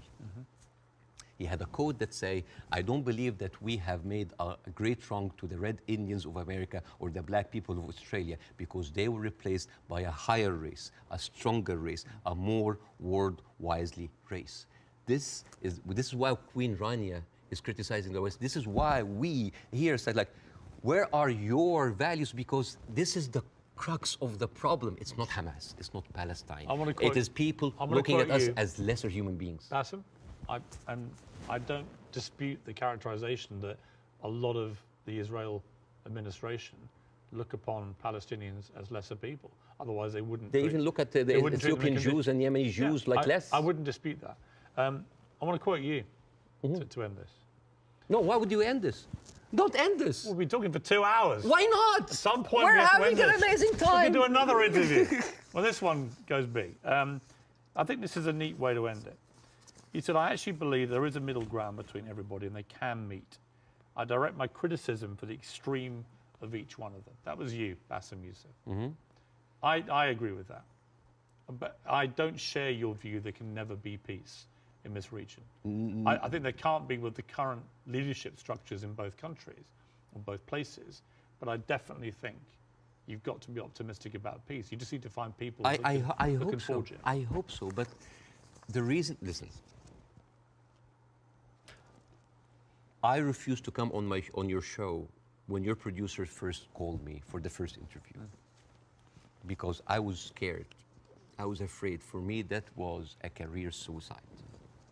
Because I'm talking. This is even important because you are someone who's always talked about like against cancel culture, about like speaking your mind out, speaking your mind out. I left Egypt and I came to America, the land of the free, the home of the brave. But I didn't know that there was a fine print said that you cannot speak about Israel. I have issue with that. Israel is a foreign country. They're allies. Good. But you can speak about Israel. How many people lost their jobs? Even Bella Hadid. Bella Hadid, by the way, She hasn't lost her job. No, but she's talked about death threats. She's talking about like being silenced. Sure. By the way, Bella Hadid is she's Palestinian. And you know who else? Gigi Hadid, sisters. I love the Hadid. They are with us. Yeah. Anyway, so. I know them both. They're very nice. Yeah, but the thing is, if you are that high and you cannot speak about it, and it's not about, it's Well, like. you can. You just have to have. Yeah. You can. I mean, I've spoken out about these issues, and you get shot at, not literally, but metaphorically, all day long on social media. But that shouldn't stop people from doing it. I'm just like wondering, as an American. You do? As an American, yeah. But like, I'm doing now because like the first interview went well. Right. I'm doing that because I want people to see that you can really speak up and not just get canceled, but get rewarded. My career is going fine. Yeah. It's great because I want people to have the courage. There should be no limits. I'm kind of like so confused as an American citizen why every American presidential candidate have to go and kiss the hand and bend the knees to AIPAC. This is a lobby that works for a foreign country interest. Why don't we have like a lobby for Saudi Arabia? At least they're giving us more money. You know the great thing? You can say that here. Yes. You couldn't say it in Egypt. That's why you're living here. Yes, but again, a lot of people feel the burn, the heat whenever they come down. If I was an American, I'd be going, oh, all right, Baasim, all right, we'll take the criticism because you can do that in this country. And I'm happy. When you criticize the government in your own country, yeah, they drove you out. Yes, and that's why I came to America, to play the white man's game, to actually to pass this acquired white privilege to my children. But the problem is just a country of white people. But here's the problem. And the white man's game, the game in America is not a white man's game. It's a game that actually has a democracy and believes in freedom of speech. But there are dog whistles everywhere. You're not going to be put in jail for this interview. Or I can lose my career and I can lose jobs, and you know that. You know that. In Egypt, you could. No, here you can't. In Egypt, they arrested you. Here you can't. And they threatened you, and you would have probably ended up in prison or dead. Here, a lot of people lost their jobs because they spoke up. It depends what they say. Of course, but again, if you're Kanye West and you spew anti-Semitic garbage, I'm not. You're going to lose. I will never adopt that kind of point of view. But the thing is, there is dog whistles everywhere. As I told you at the beginning, you cannot just say it's like anti-Semite. Like, I mean, now, how come that the Palestinian flag is outlawed? By the way, it's outlawed in Israel. If you raise the Palestinian, you go to jail. And now they're saying like the Palestinian flag is a pro-Hamas. No, it's not a pro-Hamas. You know, I was doing a comedy show in Arizona, and a guy was like wearing like a kufiya, like a scarf, and I took it, and I'm not like in hyperbole and like wearing symbols, but I just took it because like, why are we gonna outlaw colors and flags? That is absurd. That is not right. I agree. I don't think you should, but you should certainly outlaw Hamas. They're already outlawed. I mean, I'm not supporting them. Because they're a terror group. Okay. But the people with the power, the people who supposedly have the... And you should, by the way, I will say this, you should be able to criticize the Israeli government without being accused of being anti-Semitic. But I have in this interview repeatedly, and I'm not anti-Semitic. I just have a problem with all of what the Israeli government's been doing. And I have a problem with how any criticism to Israel by some circles here are considered anti-Semite. This is not fair. But a lot of the people doing it are actually anti-Semitic. Yes, but also a lot of Zionists are against Israel, that they hate the Jews. You know, we've discussed that. I want to end on a happy. But before that, I want to just like say 2 words about the media, which is, please. Sure. Mr. Zomlot, the Palestinian ambassador that you have, this guy lost 6 members of his family in an Israeli strike. And when he went on like some British news thing, he sat down and the lady told him, it's like, we are very sorry for your personal fun. I'm sure you don't condemn the killing of Israeli civilians. What? In the same moment. There's another girl like called Yara Eid. She was like on Sky News. And the girl was like crying, like, I lost 30 members of my family, 17 of them are children, I lost my best friend. And then, what did you think would happen forget about empathy. I think a lot of people, what about manners? Well, I think you have to start, I've said this repeatedly, you have to start from a place of humanity. You have to look at what happened on October the 7th and feel utterly outraged and disgusted for the loss of human life. Yeah. And you also have to feel that for what's happening in Gaza to innocent people. But and if you can't feel both for both sets of people, both sets of innocent people being killed, if you can't feel a sense of despair and horror over their deaths, you don't have any humanity. Believe me, Pierce, it's not really about that. There's a deep sentiment in the Middle East, in Arabs, that the West do not look at us as equals. Well, you know what? So what I did, I went to the machines. Yeah. And I asked ChatGPT simple questions. Do Israelis deserve to be free? And you know what they tell me? Yes, Israelis deserve the right like any other people. And then I asked the same question, do Palestinians deserve to be free? And you know what they tell me? It is complex. It is a sensitive issue. Well, it's not complex. It's not sensitive. The Palestinian people should be free. Yeah, but even the machines have... Let me finish. And they should have exactly the same rights to freedom and freedom of expression and the way to lead their lives and to water and to power and to internet that Israelis have and we have here in America and we have back in my home country of the UK. And I want that for the Palestinian people. We've got to end it there.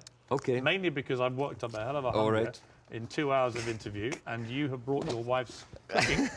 So tell me again how I do this. Okay, so basically... Take a piece of this, you put it in the olive oil. Yes. Which is from the West Bank. Yeah, from the West Bank. And then a little bit of this. Yes. Like that? Yes, yes.